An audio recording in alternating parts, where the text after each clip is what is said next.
વાલિયાના 16 ગામની સીમમાંથી પિકઅપ ગાડીમાં કતલ કરવાના ઈરાદે પશુઓ ભરેલ બોલેરો પિકઅપને વાલિયા પોલીસે ઝડપી પાડી 25,000ના પશુઓ સહિત 2.5 લાખના મુદ્દામાલ જપ્ત કરી આરોપીની તપાસ હાથ ધરી હતી।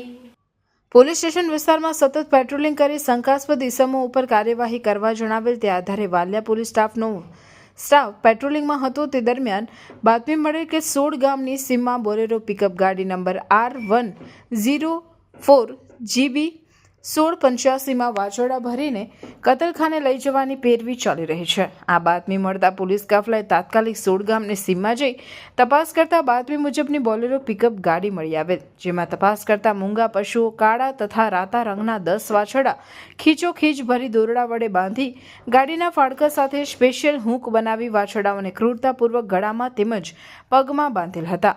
આ અંગે આજુબાજુ તપાસ કરતા કોઈ ઇસમ મળી આવેલ નહીં, જેથી પિકઅપ ગાડીને વાલિયા પોલીસ સ્ટેશન ખાતે લાવી 25,000ના પશુઓ તેમજ 2 લાખની પિકઅપ ગાડી મળી કુલ 2.5 લાખનો મુદ્દામાલ જપ્ત કરી કાયદેસરની કાર્યવાહી કરી આગળની આરોપીની તપાસ હાથ ધરવામાં આવેલ છે।